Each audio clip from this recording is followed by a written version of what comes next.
What's up, Cool Nation? It's me, Coolness17, the coolest of the cool. That's me, and we are diving back once again into the world of mockbusters.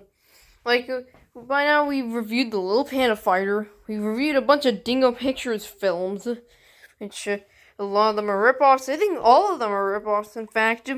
And we have suffered through the amazing bulk. So, in terms of our ripoff crusade, what should we do next? Well, we're going back into, the very infamous type of, thing.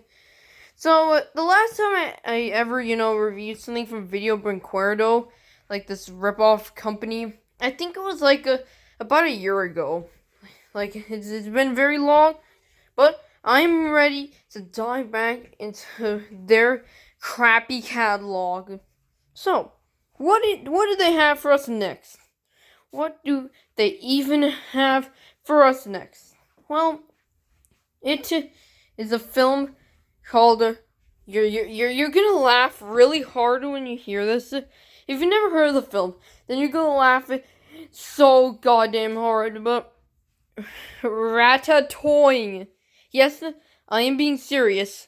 Ratatouille. I am not even joking. Hey, do you think I'm joking? I'm gonna show you the film itself. Look. Ratatoing. Still think I'm memeing? I'm not memeing. This is real. This is 100% real. It is real.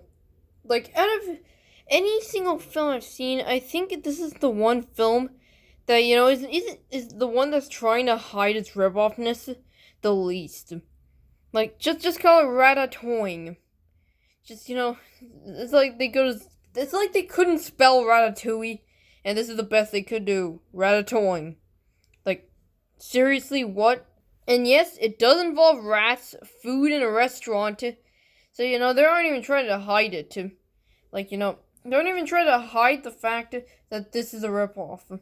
What's in, the Little Panda Fighter? I mean, it's just the title and some similar species.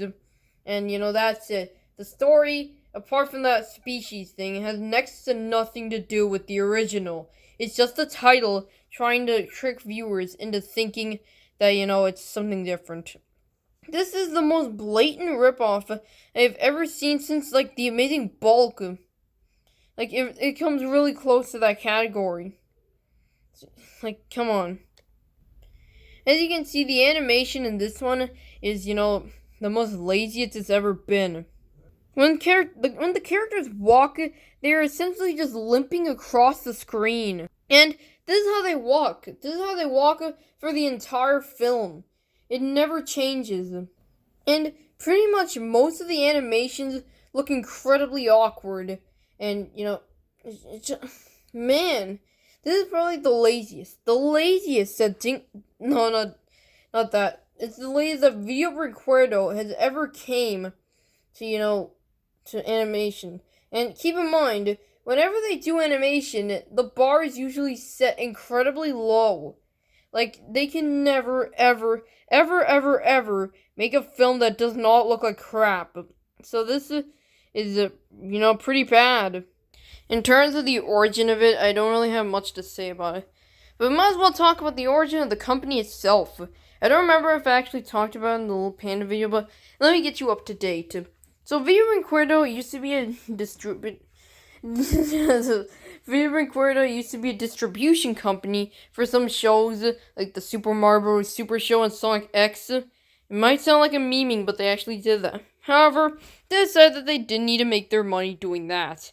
Instead, decided to make a really bad ripoffs. And honestly, I think they should have just stuck to distributing stuff, because I think ripping off something is one of the worst things you can do in a film. Hell, if not the worst thing. It would not make a film the worst thing ever, but it is generally a scummy thing, and it's something that I just recommend you don't do when making a film. Make something original, because it'll just end up flopping anyways. There are probably just 10 grandmas that just picked this up and that's it, just because they thought that it was just Ratatouille. like I don't I think that the sales hardly differ if they try to rip off something. Most people will notice. Like it's very lazy and very bad. I think they should have just named it something else instead of doing Ratatouille, or I mean, made it a bit later, considering that this was made in 2007, like Ratatouille. I think they should have made something different instead. Like made something from the heart, made actual stuff. It sucks whenever you try to do this. They released a slew of awful films, awful rip-off films. Pretty much all of their films were rip-offs. And I think the final film of theirs came out in 2011. But they thankfully finally went out of business in 2012. Thus, ridding the world from their evil business practices. So, without further ado, let's go into what Ratatoing is about. That title. So we start with his narrator telling us, a brief introduction of everything. How there's a restaurant called Ratatoing in the city. We don't know what city, but it's just a city. Just accept it. That's where our story takes place. In the heart of this city. Which city? In a very famous and sophisticated restaurant. Frequented by the most notable residents of the city. It seems...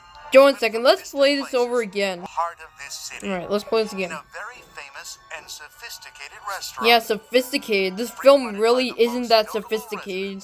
So don't use that word. So we start off with them ratatouille stuff. But the first 12 minutes of this film are filler. And keep in mind, this film is 44 minutes long.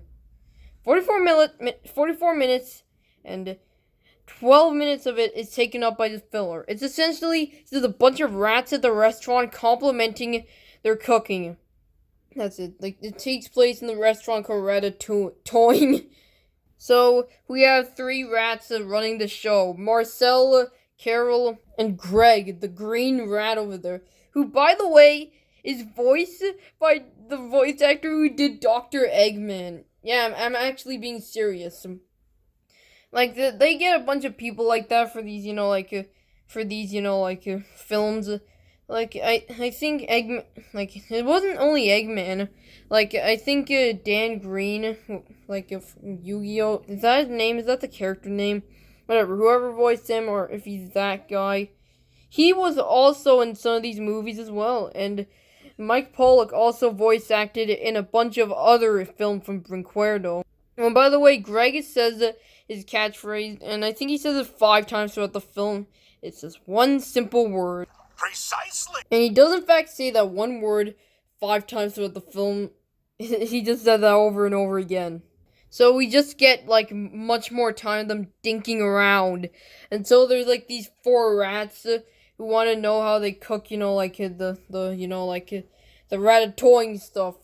Like, these guys run their competition restaurant, and, they want to know how they cook so well. When a bunch of old guys, they ask him about, what is in those, what's in his things, And he just says it's handled with love and care. Yeah, that's it. Yeah. And those 4 guys who own the comparative restaurant are pretty disappointed. With lots of? With lots and lots and She says this a million times. This guy is just driving me crazy. Yeah, I'm with you the too. dishes are prepared with the secret ingredient of a lot of dedication and care. Oh, I just knew he was going to say that. But the food is absolutely fabulous. I'm sure we'll be back here often. And thank you for the really great service, young man. Thank you so much for your support. Well, I must be going now. See you next time. Stay as long as you like. Oh, Marcel, would you mind stopping by our... So they decide to ask her for the ingredients too. He notices the notebook that has it's in the front and back of the notebook are essentially the same for some reason. And Marcel asks why the hell they have a notebook, and it's because, oh, I want your autograph. But they don't get to know the ingredients in time. So we see these guys and they actually explain that they own a competitive restaurant and how they're losing stuff. They're losing, customers because of Ratatouing. We get this infamous scene where they have to sneak into this other restaurant and get, their ingredients. In order to do that, they put on their secret spy stuff, and it takes like 1 billion years. And, Greg literally puts on a Mickey Mouse hat just to rub it in. It goes on for an agonizing amount of time since then they finally finish it.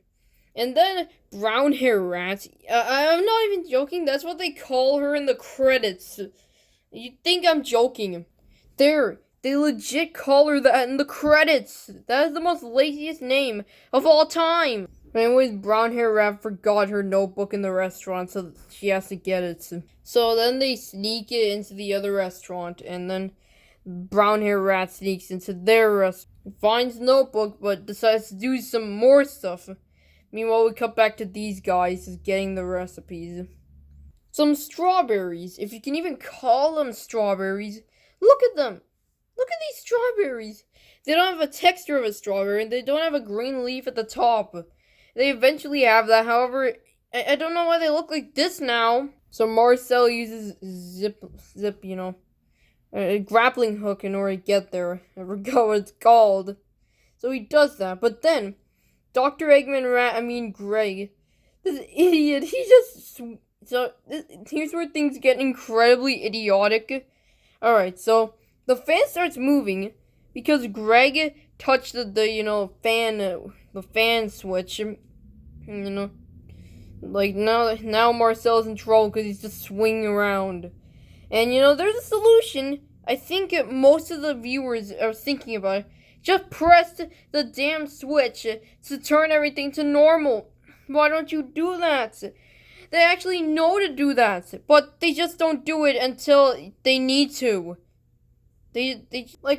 Greg just hangs on to Marcel, and they're hanging, and he literally knows to press the switch.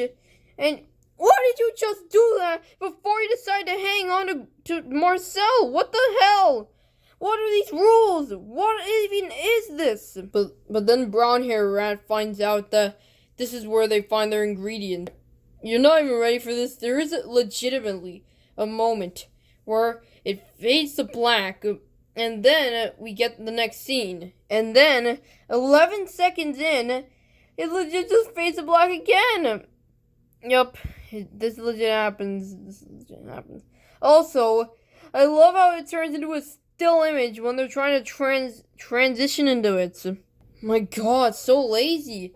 So they got one strawberry and that's it. So now the villains know where they get their stuff. So now they have a plan to scare away all the customers. And I swear to god, you may suffer from brain damage while watching this. I heard that some of my brain cells would fade away as this entire scene was playing. Watch at your own caution. Watch at your own risk. Alright, now we're going into it. Get ready for this. I'm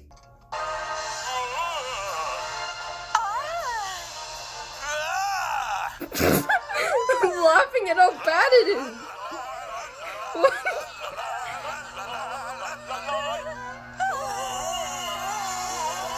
My god, what the hell even is this? What are they even doing? What are they even ratatouing? Really, what the hell even is this? Why did it just go? What? Who thought this was actually a good idea? It's so hilariously bad. It's probably the most infamous scene in the whole film. Like, what even is this? So they scare away all the humans, which you can only see their legs because they didn't even bother modeling the rest of their body. And then the owners of the restaurant are like, we gotta get more precautions because, we can't let these rats just keep on getting in. So people are just getting tired of the constant strawberries. We get this again, and they sneak off again in order to get the ingredients. They find a bunch of rat traps everywhere, so they go cautiously. So they go up and find some chocolate, and it's a bit heavy for him. And this is honestly filler because it doesn't even affect anything. But then the cat comes up, and he's able to carry the chocolate. Why didn't he just do it like that to begin with? This stupid rat. Stupid rat. So, it's an extremely dramatic chase scene in The Cat and the Rat. He throws the chocolate at the cat and that stops him. Nothing in this film makes sense. So they're just stuck to the same ingredients for another week, and all the customers are gone. And you know what that means? This again. Yup. For the millionth time. It never gets old. So Marcel tries to, enact his plan to smoothen things out with the cats. Meanwhile, Carol and Greg are trying to get the cheese. And they're getting the cheese. Then it's a chase scene between the rat and the cat again. Alright, look at this. He doesn't even climb up the tablecloth. He just runs right across it. Yeah, that makes sense. So then the villain rats come and they have a sword. Honestly though, you do not know how much I thought they would have like a gun. But they're chased off by the cat, who Marcel is friends with now. And how did he do it? Yeah, what's the deal? His name is Paolo. He arrived last week. Nice name, but he scared me. How did you get him to want to cooperate with you? He's your natural enemy. Well, I had a homemade snack in my bag. I offered it to him, he loved it, and he wanted more. I know you cook food rodents. It's that easy, apparently. Oh, and by the way, the cat is a loyal customer now. I mean, I'm not even joking. No one is questioning the big cat in the restaurant. I'm pretty sure it got explained. Though what happened to the villain rats is actually pretty dark, though. I mean, not dark, but I was thinking they got killed. I understand they're being treated very well out there. I heard those rats of ours were sent to an out-of-town laboratory. They better hope to God that it's not Henry Howard's laboratory, because they probably die with his serums. And we end the film off with the catchphrase again. And I intend to keep him feeling that way. Trust me, he is the very best deal in town, my friends. Precisely. Yeah, it had to end like that, because, it's the precisely rat. It had to end like that. Yep. He even says it again. Well, what do I think of this? Well, I think it's soaked. The story is absolutely nonsensical. It's essentially just SpongeBob, what with rats. And it takes too many things out of Ratatouille, making it so much more of a blatant ripoff. Like, seriously. And there's so much padding and filler. You do not even know how much there is. It is torture to sit through. The animation is the most laziest Brinquedo it will ever get, I think. The voice acting, well, it's actually okay. They actually did a decent job with Mike Pollock and, other people voice acting in this. They did okay. They did a good job, No, it's like, yeah. But, this is so horrible. And I just cannot excuse ripoffs. So I just have to give this film a 1 out of 10. And I'm it just sucks so much. God, it just sucks so much. No, don't do drugs and stay in school. Please help me get rid of this fever dream. I'm just gonna go to sleep and hope to God that it did not exist.